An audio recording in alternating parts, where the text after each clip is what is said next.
Pai do Senhor, meus irmãos, sejam bem-vindos ao nosso devocional. Hoje é dia 18 de junho, quarta-feira. Deus nos abençoe, Deus nos ajude para mais um dia na sua presença. Estamos lendo aqui Isaías 48, 11. Por amor de mim mesmo, por causa da minha própria pessoa, eu faço o que faço. Como posso permitir que meu nome seja difamado? Ora, não dividirei minha glória com nenhum outro Deus. O profeta Isaías, aqui, capítulo 46, está falando com relação à queda da Babilônia, porque eles agiram, foram além daquilo que Deus tinha planejado em relação ao castigo de Judá, né?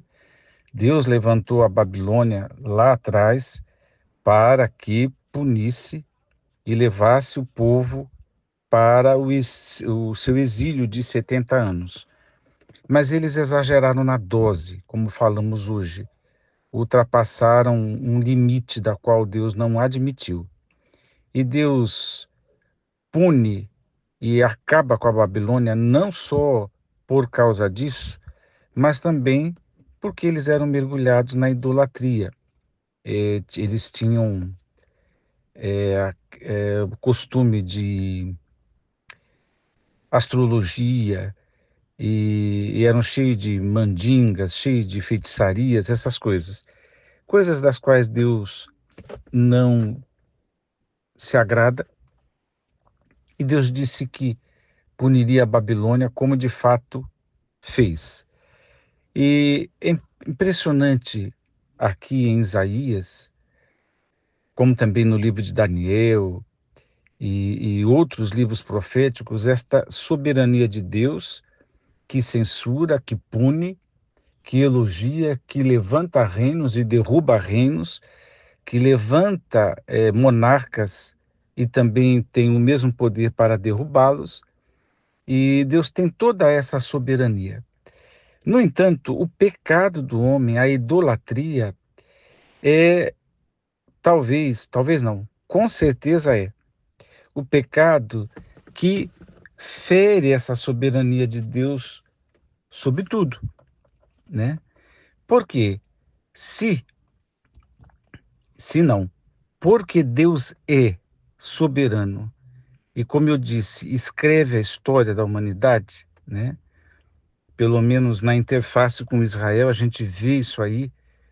Repito, desculpa se sou repetitivo. Levantou reis, derrubou reis, exaltou, humilhou, levantou nações, derrubou nações, e Israel foi abençoado quando Deus quis abençoar, mas também recebeu castigo todas as vezes que Deus achou necessário. Então estamos falando de um Deus soberano. O que que vai contra essa reputação de Deus, essa soberania de Deus? A idolatria. Porque se os feitos de carne, eu e você, tudo que Deus faz soberanamente, nós atribuímos o feito, a realização a um ídolo, então nós estamos indo contra Deus de uma maneira da qual Deus não admite. E era isso que Babilônia fez, né? Como uma segunda motivação para o seu castigo. Era isso que Israel fazia.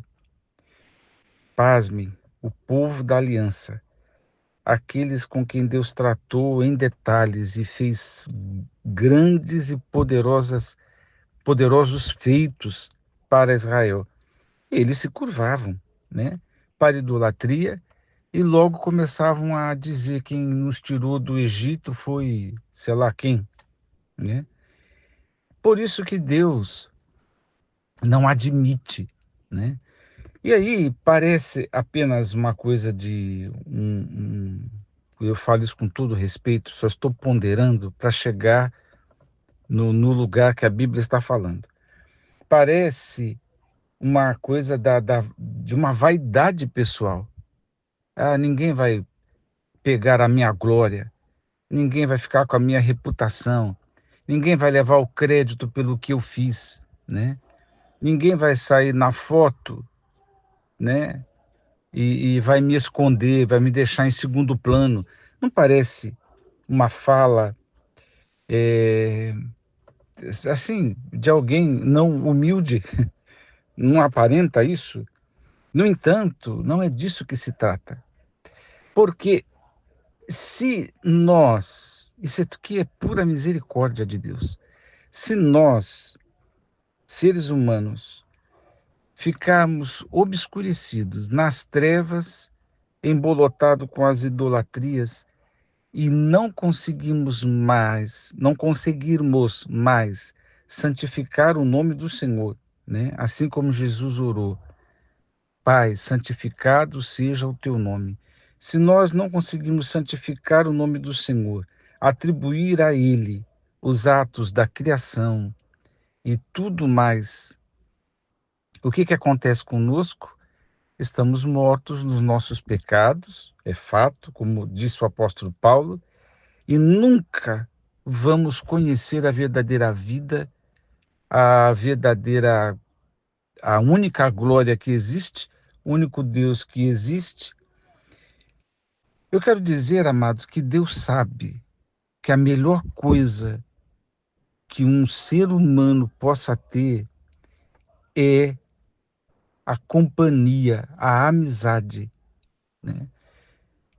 Do próprio Deus. Ele sabe que tudo é efêmero, que tudo vai passar. Ele sabe que o que é de valor é Ele mesmo, né? Então, Deus está dizendo aqui, olha, Israel, tudo que eu fiz foi por amor a essa minha glória, né? Não fiz por causa dos teus méritos, né? Não fiz. É por causa da minha própria pessoa eu faço o que faço, né? Não tem a ver com se você merece, se você não merece. Tem a ver com a minha glória, porque eu não posso permitir que o meu nome seja difamado. Eu não posso permitir que a minha glória seja dividida e que as pessoas não me enxerguem. Aí você vai dizer assim, Osmar, mas para mim ainda parece um Deus carente de louvor, carente de adoração. Não, repito, é misericórdia. Porque se Deus não se revelasse, nós estaríamos perdidos. Se Deus não impusesse as suas marcas na natureza, na nossa consciência, se Deus não tivesse colocado no nosso espírito um sentimento adorador, um vazio dele próprio, uma necessidade de buscá-lo, ainda que muitos o façam tateando, como quem está no escuro, né? Se Deus não colocasse isso em nós, nós perderíamos o que há de real, o que é de verdade, né? E aí, eu quero lembrar um verso que lemos no domingo, que Jesus falou na sua oração de João 17, quando ele disse assim, eu vou ler o verso 2 e o 3. Assim como lhe outorgaste autoridade sobre toda a carne, Jesus falando para Deus, né? O Senhor me deu autoridade sobre toda a carne para que conceda a vida eterna a todos os que lhe deste. E a vida eterna é esta, que te conheçam a ti, o único Deus verdadeiro, e a Jesus Cristo, a quem enviaste.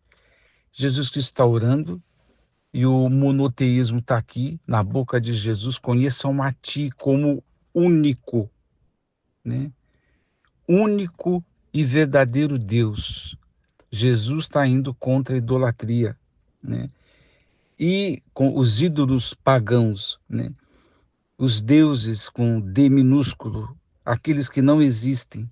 Jesus está dizendo, conheçam a ti, um único Deus verdadeiro, e a Jesus Cristo a quem enviaste. Então, a vida eterna é esse conhecimento profundo de um Deus pessoal, que nos trata de forma pessoal, de um Deus do qual a gente pode adorar e ter um relacionamento, obviamente, de servo para o Senhor, de filho para o Pai, né? Mas há um relacionamento possível. E neste relacionamento, a gente não vai atribuir a outro a glória devida ao nome de Deus. Nem tampouco vamos ficar no escuro, não sabendo da existência de Deus e da sua salvação. Então, quando Deus insiste em dizer que não divide a glória dele com ninguém, não é uma vaidade no sentido que a gente conhece, não é um orgulho, uma coisa assim, como a gente diz, que está querendo se achar. Não, é misericórdia. Deus sabe quem ele é, Deus sabe quem criou. Deus conhecia Israel, né? Sabia de todas as suas intenções. Deus conhece os homens e sabe muito bem como nós somos. E Deus sabe que o melhor para nós é conhecer a Ele, é pertencer a Ele. É por isso que, se o ser humano errar em atribuir a autoridade, a reputação, a santificação que a gente deve, a separação do nome de Deus de qualquer outra coisa, portanto, elevá-lo, honrá-lo acima de tudo, a gente se perde. Deus te abençoe, porque a misericórdia de Deus e a vida eterna que Deus preparou é isso, que a gente conheça a Jesus, a Deus único e verdadeiro. É por isso que ele não divide a sua glória com ninguém. Deus te abençoe. Vamos orar. Pai, que o teu nome seja santificado para sempre. Dá-nos tua graça, Senhor. Que possamos viver nessa vida te honrando, te engrandecendo e oramos como Jesus. Santificado seja o teu nome e que haja da parte da tua igreja toda a reverência ao teu nome, toda exaltação ao teu nome, pois somente o Senhor é digno, pois tu és o único e verdadeiro Deus. Oramos no nome de Jesus.